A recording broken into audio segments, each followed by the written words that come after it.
ಗೃಹಲಕ್ಷ್ಮಿ ಯೋಜನೆಯ ಅಡಿಯಲ್ಲಿ ಮಹಿಳೆಯರ ಆರ್ಥಿಕ ಸಬಲೀಕರಣಕ್ಕೆಂದು ನೀಡಲಾಗುತ್ತಿರುವ ಹಣವನ್ನು ಖಾಸಗಿ ಫೈನಾನ್ಸ್ ಕಂಪನಿಗಳು ಹಾಗೂ ಮೈಕ್ರೋ ಫೈನಾನ್ಸ್ ಸಂಸ್ಥೆಗಳು ಸಾಲದ ಬಾಕಿ ನೆಪದಲ್ಲಿ ಕಡಿತಗೊಳಿಸುತ್ತಿರುವ ಪ್ರಕ್ರಿಯೆಯು ಸರ್ಕಾರದ ಗಮನಕ್ಕೆ ಬಂದಿದೆ.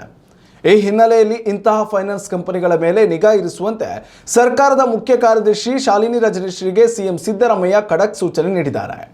ಫೈನಾನ್ಸ್ ಕಂಪನಿಗಳು ಬಡ್ಡಿದರ ಪಾವತಿಯ ನೆಪದಲ್ಲಿ ಗೃಹಲಕ್ಷ್ಮಿ ಫಲಾನುಭವಿಗಳಿಗೆ ಅರಿವಿಲ್ಲದಂತೆ ಅವರ ಗ್ಯಾರಂಟಿ ಹಣವನ್ನು ಕಡಿತ ಮಾಡಿಕೊಳ್ಳುತ್ತಿದ್ದಾರೆ ಎಂದು ಗ್ಯಾರಂಟಿ ಪ್ರಾಧಿಕಾರದ ರಾಜ್ಯ ಉಪಾಧ್ಯಕ್ಷ ಹಾಗೂ ಶಾಸಕ ದಿನೇಶ್ ಗೂಳಿಗೌಡ ಸರ್ಕಾರಕ್ಕೆ ಪತ್ರ ಬರೆದಿದ್ದರು. ಈ ರೀತಿ ಮಾಡುವ ಫೈನಾನ್ಸ್ ಕಂಪನಿಗಳ ವಿರುದ್ಧ ಕಠಿಣ ಕ್ರಮ ಕೈಗೊಳ್ಳಬೇಕು, ಸಾಧ್ಯವಾದಲ್ಲಿ ಲೈಸೆನ್ಸ್ಗಳನ್ನೇ ರದ್ದುಗೊಳಿಸಬೇಕು ಎಂದು ಆಗ್ರಹಿಸಿದರು.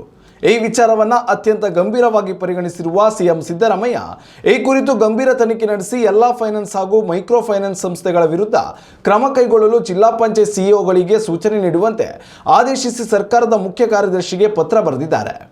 ಇನ್ನು ಸಿಎಂ ಸಿದ್ದರಾಮಯ್ಯರ ಆದೇಶದ ಬೆನ್ನಲ್ಲೇ ಗೃಹ ಇಲಾಖೆ, ನಗರಾಭಿವೃದ್ಧಿ ಇಲಾಖೆ, ಜಿಲ್ಲಾಧಿಕಾರಿಗಳು ಹಾಗೂ ಜಿಲ್ಲಾ ಪಂಚಾಯತ್ನ ಸಿಇಒಗಳಿಗೆ ಈ ಸಂಬಂಧ ಪತ್ರ ಬರೆದಿರುವ ಸರ್ಕಾರದ ಮುಖ್ಯ ಕಾರ್ಯದರ್ಶಿ ಶಾಲಿನಿ ರಜನೀಶ್ ಈ ಸಂಬಂಧ ತುರ್ತು ಕ್ರಮ ಕೈಗೊಳ್ಳುವಂತೆ ಸೂಚನೆ ನೀಡಿದ್ದಾರೆ.